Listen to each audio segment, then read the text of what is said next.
Hello to all, welcome to my YouTube channel. When I shoot this video for class 12, the time is 2 a.m. In previous video we discussed lifespan and ploidy level of an organism. Today I discuss about reproduction. Reproduction means it is a biological process by which an organism produces another organism similar to itself. You can say another words, it is a process by which a newly organism produced by pre-existing organism which is similar to itself. किसी भी living organism के द्वारा अपने ही समान संतान उत्पन्न करने की जो प्रक्रिया है उसको हम रिप्रोडक्शन या प्रजनन कहते हैं. It is necessary to maintain the continuity of life. जीवन की निरंतरता को बनाए रखने के लिए रिप्रोडक्शन ज़रूरी है. You know reproduction are two types, asexual and sexual. Now we discuss some differentiative character of asexual and sexual reproduction. In asexual reproduction, gametes are not involved. In this case, do not form gamete and fusion are also not involved. But in case of sexual reproduction, gametes are formed and fusion of gamete are also involved. asexual reproduction में न तो gametes का formation होता है और न ही gametes का fusion होता है. बट सेक्सुअल रिप्रोडक्शन में गैमीट्स बनते भी हैं और इनका फ्यूजन भी होता है. In asexual reproduction offspring is identical to their parent. Uses a word clone for this type of reproduction. Asexual reproduction में जो ऑफस्प्रिंग बनेंगे वो अपने पेरेंट के एकदम आइडेंटिकल होते हैं.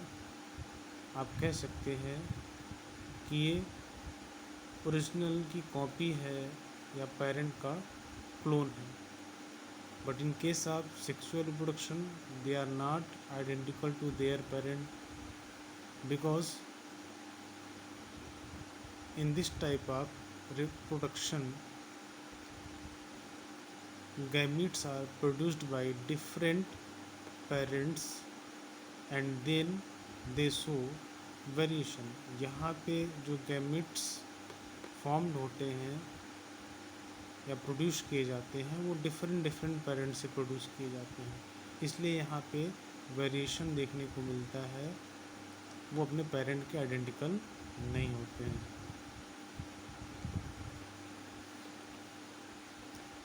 एसेक्सुअल रिप्रोडक्शन सिंपल और फास्ट प्रोसेस होता है.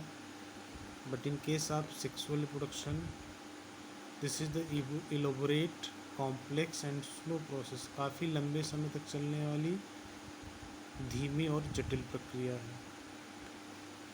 एसेक्सुअल रिप्रोडक्शन में माइटोसिस इन्वॉल्व होता है और सेक्सुअल रिप्रोडक्शन में मियोसिस इन्वॉल्व होता है. आइए समझते हैं इसको डायग्राम के द्वारा. मान लीजिए कोई ऑर्गेनिज्म है ए और इसके बॉडी ऑर्गेनाइजेशन के लिए जो नंबर ऑफ क्रोमोसोम की रिक्वायरमेंट है वो है 16. अगर इस ऑर्गेनिज्म में एसेक्सुअल रिप्रोडक्शन होता है। और हमने भी आपको बताया कि एसेक्सुअल रिप्रोडक्शन में जो सेल डिवीजन इन्वॉल्व होता है वो कौन सा होता है, माइटोसिस होता है। तो माइटोसिस के बारे में आप जानते हैं, यहाँ पे नंबर ऑफ क्रोमोसोम पेरेंट्स के इक्वल रहते हैं। तो एसेक्सुअल रिप्रोडक्शन हुआ और जो डॉटर सेल्स का फॉर्मेशन हुआ वहाँ पे नंबर ऑफ क्रोमोसोम क्या है, इक्वल है किसके, पेरेंट के। यहाँ भी 16 क्रोमोसोम है और यहाँ भी 16, यहाँ भी 16। तो जो दो ऑफस्प्रिंग बने उनमें नंबर ऑफ क्रोमोसोम क्या हुए, पेरेंट्स के इक्वल है। इसीलिए बोला जाता है they are identical to their parent, इसीलिए इसको क्लोन भी बोला जाता है। ऐसा इसलिए होता है क्योंकि एसेक्सुअल रिप्रोडक्शन के लिए ओनली वन पेरेंट्स की रिक्वायरमेंट होती है, but in case of sexual reproduction 2 parents की रिक्वायरमेंट होती है। सपोज दैट अगर मान लीजिए यहाँ पे माइटोसिस ना हो के मियोसिस होती, तो मियोसिस में आपने पढ़ा है कि नंबर ऑफ क्रोमोसोम हाफ हो जाते हैं पेरेंट के। अगर पेरेंट के पास 16 क्रोमोसोम है, जो डॉटर सेल्स बनेंगे उनके पास जो क्रोमोसोम होंगे वो कितने होंगे, 8 होंगे। बट कंडीशन यहाँ पे क्या है, ऑर्गेनिज्म ए होने के लिए नंबर ऑफ क्रोमोसोम की रिक्वायरमेंट कितनी होती है, 16। बट यहाँ पे अगर मियोसिस हुई तो नंबर ऑफ क्रोमोसोम कितने हो जाएंगे, 8 हो जाएंगे। तो क्या ऑर्गेनिज्म ए पॉसिबल है, नहीं। इसीलिए जब भी एसेक्सुअल रिप्रोडक्शन होता है तो वहाँ पे जो सेल डिवीजन होगा वो कैसा होगा, माइटोसिस होगा। इसीलिए इसको कहा जाता है जो ऑफस्प्रिंग होंगे वो कैसे होंगे, आइडेंटिकल टू देयर पेरेंट। आइए सेक्सुअल रिप्रोडक्शन देखते हैं।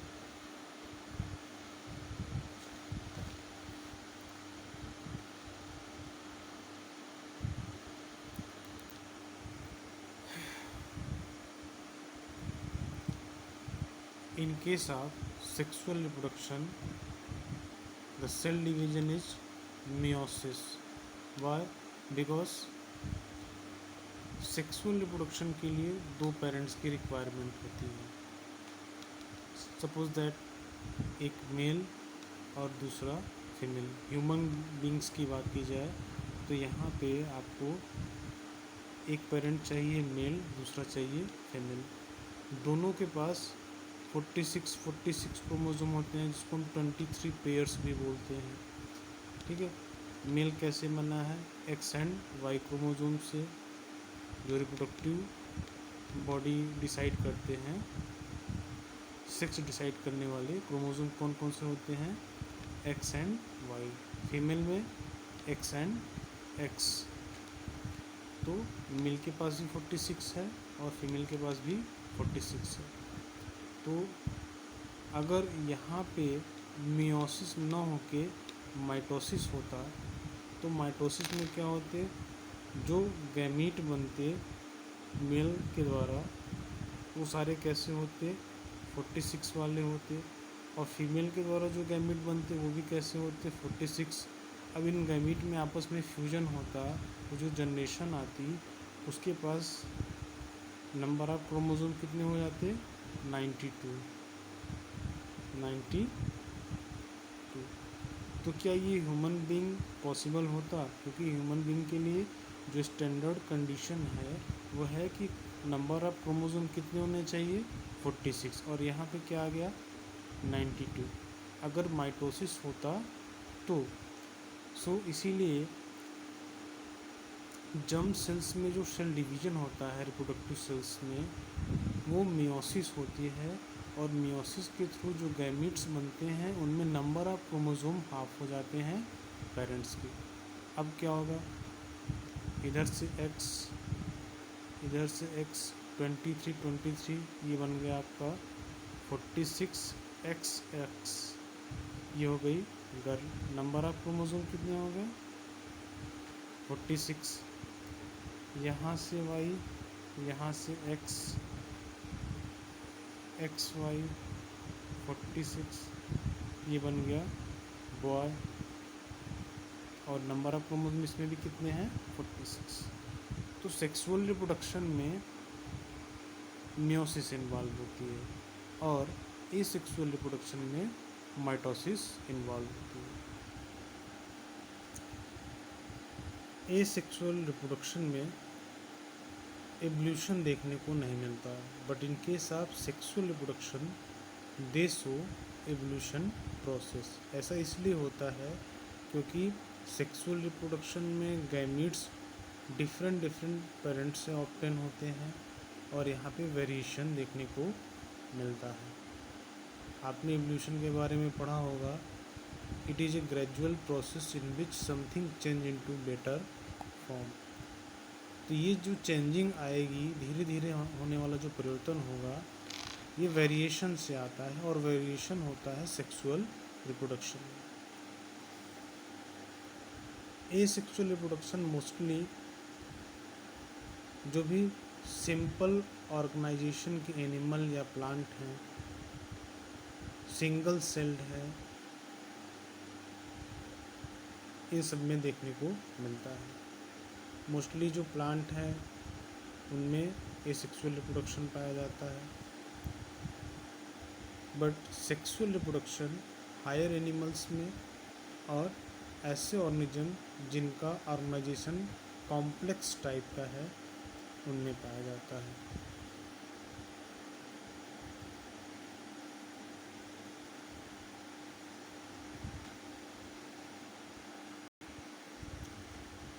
प्लांट्स में multicellular plants,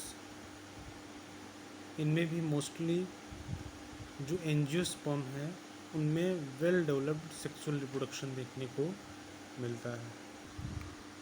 now we discuss types of asexual reproduction. Asexual reproduction are following types. First is fission, fragmentation, budding, regeneration, spore formation and vegetative propagation. We discuss firstly fission. It means the splitting of parental cell into two or more daughter cells. You also says that if the organism body divide into two or more than two parts is known as fission. अगर किसी organism की body दो या दो से ज़्यादा parts में divide हो जाती है तो उसे हम फिजन बोलते हैं। For the example amoeba, paramecium, Euglena, mostly protozoans and bacteria में ये फिजन देखने को मिलता है।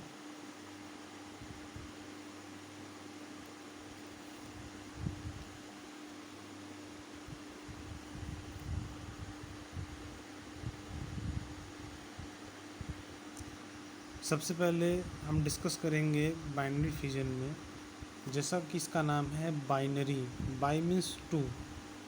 If the organism body split और divided into two parts, this is known as binary fission. The first example is amoeba. Here you see the diagram. This is amoeba, this is nucleus,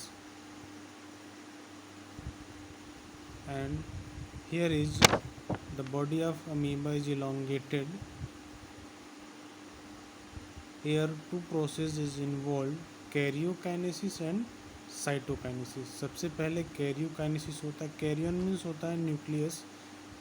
nucleus elongated होगा, two parts में divide होगा, and then हर एक part cytoplasm contain करके यहाँ से cell wall की splitting हो जाएगी और टू डॉटर अमीबी प्रोड्यूस हो जाएंगे।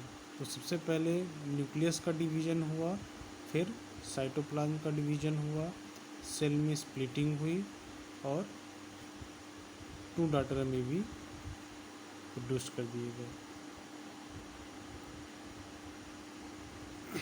In case of paramecium,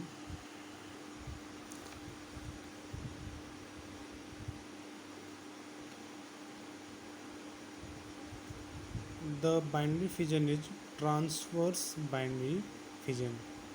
paramecium के केस में बाइनरी फिजन को ट्रांसवर्स बाइनरी फिजन बोलते हैं.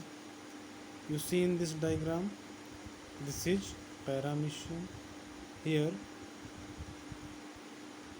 the paramecium body divide into transverse axis, and here two new daughter paramecium is formed. This is transverse binary fission. In case of Euglena, the binary fission is longitudinally binary fission. In this type of fission, organism body longitudinally divide into two parts.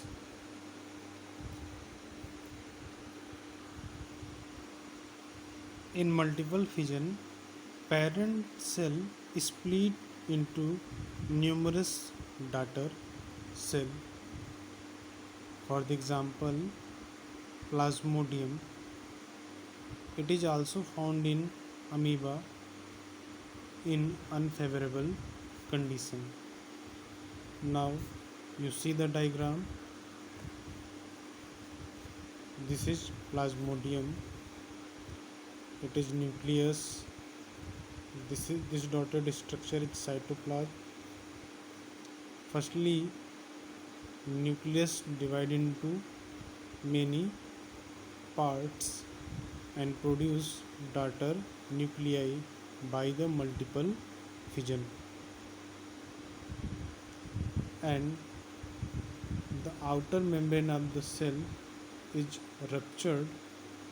Daughter nuclei is released, or daughter cells are released. Here you see nucleus is dark color. It is divided into more than 2 parts. ढेर सारे nucleus बनते हैं, and every nucleus contain cytoplasm and surrounding by a cell membrane. After this, the parental cell membrane is ruptured and daughter cells are released. This is the example of multiple fission. In case of unfavorable condition, a triple layered structure called cyst is covered by this cell membrane,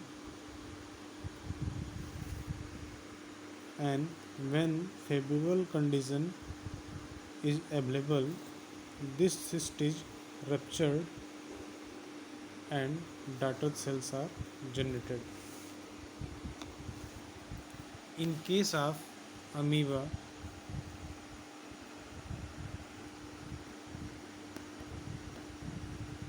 this type of multiple fission is called sporulation.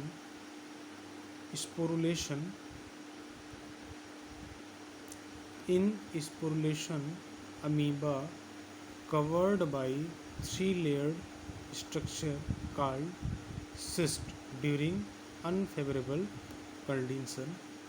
This process is called encystation. When favorable condition is available, these cysts become rupture and many amoebae are produced.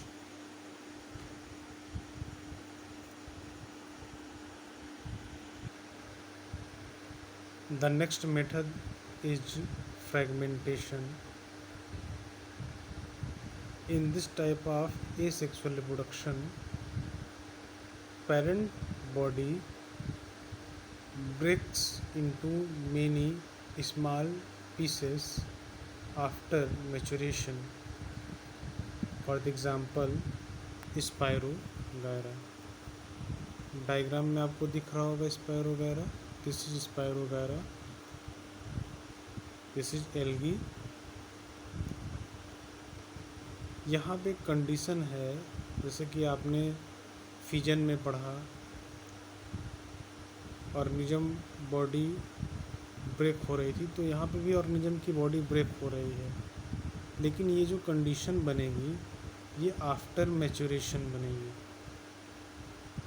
जब organism की body mature हो जाएगी तब भी small pieces में break हो जाएंगे और each fragment develop into new alga.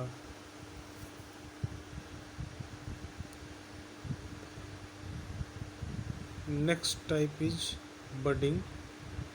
It is also type of asexual reproduction in which organism body produce a outgrowth, and this outgrowth after some time detach the parental body and survive as a newly young ones. For the example, yeast में देखिए, this is the parental cell. यहाँ पे outgrowth generate हो रही है और outgrowth बाद में डिटैच हो जाएगी। इस आउटग्रोथ को बड बोलते हैं। आफ्टर सम टाइम ये पेरेंट बॉडी से डिटैच होके फ्रीली सर्वाइव करेगा।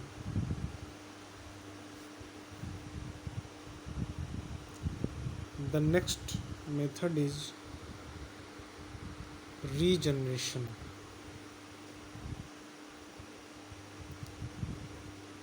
It is also type of asexual reproduction, and this type of asexual reproduction, the missing part of organism repaired by proliferation of cells. For the example, planaria. Regeneration में क्या होता है, अगर organism की body कई small pieces में break हो जाती है तो यहाँ पे सेल प्रोलिफरेशन होता है। सेल प्रोलिफरेशन का मतलब होता है जो कटे हुए भाग होते हैं उनकी क्षतिपूर्ति की जाती है, फिर से वो पार्ट रीजनरेट हो जाते हैं। आपने देखा होगा होम लिजर्ड में जो घरेलू छिपकली होती है, अगर उसकी पूंछ को कट कर दिया जाए तो उस कटे हुए पोर्शन में प्रोलिफरेशन होता है, सेल डिवीज़न होगा और एक न्यू टेल जनरेट हो जाएगी। कुछ ऐसा ही स्टारफिश में भी पाया जाता है। अगर उसके आर्म्स कट जाएं तो वहाँ भी सेल प्रोलिफरेशन के थ्रू एक न्यू आर्म्स जनरेट हो जाएगा आफ्टर सम टाइम। आइए प्लेनेरिया में इस एग्जाम्पल को देखते हैं। This is the planaria worm. When the planaria body cut into small pieces, every pieces regenerate and form new planaria.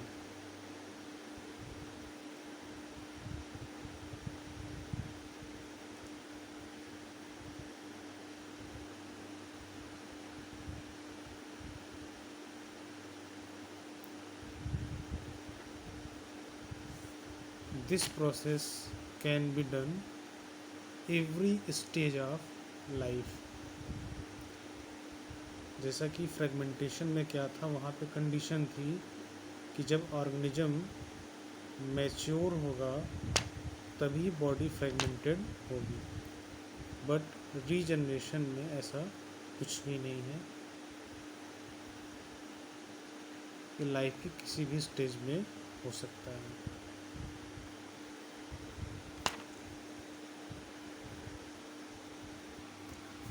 Next method is spore formation.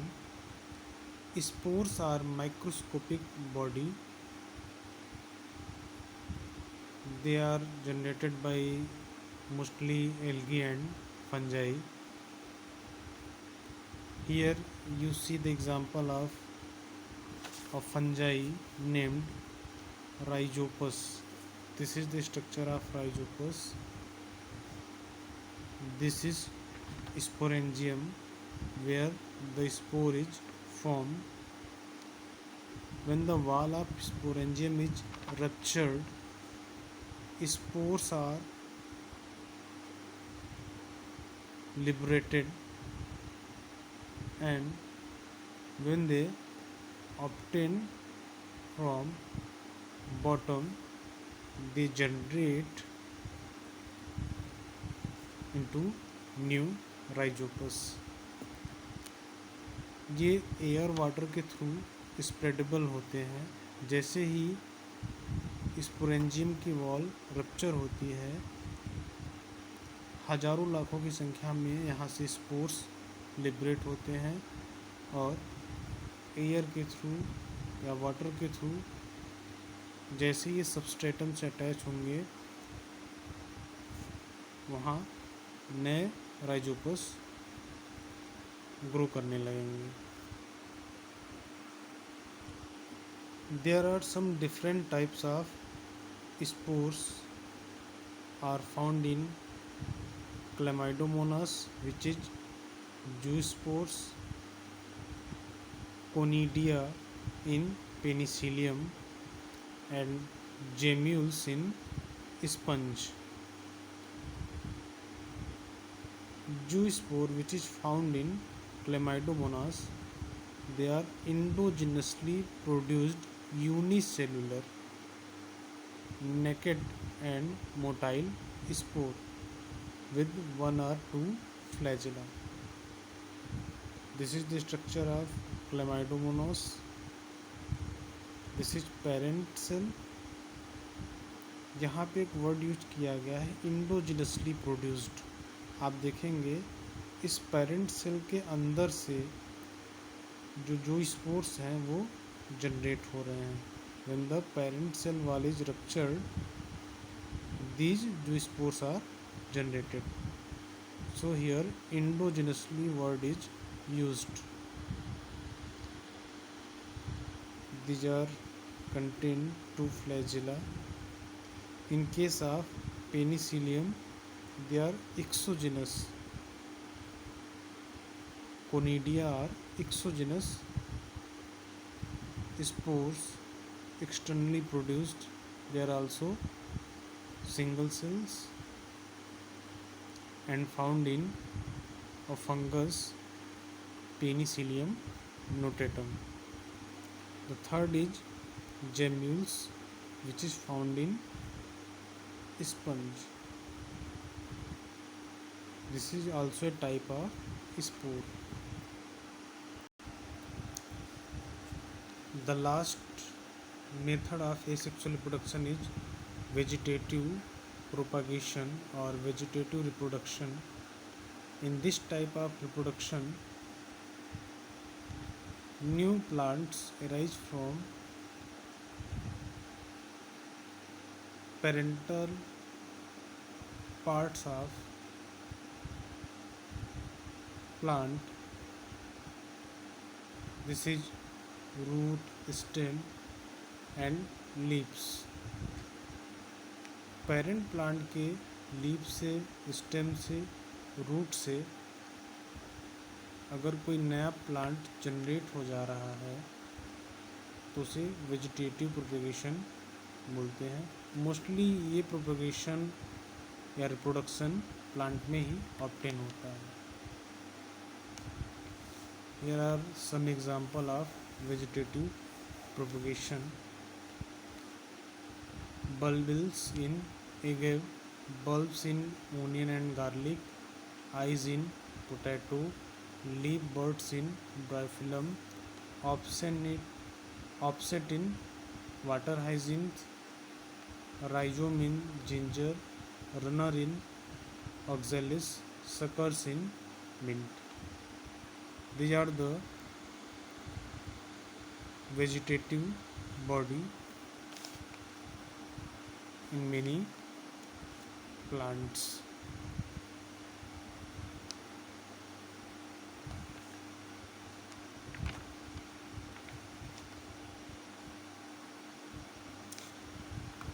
In next video we discuss sexual reproduction. Thanks for watching.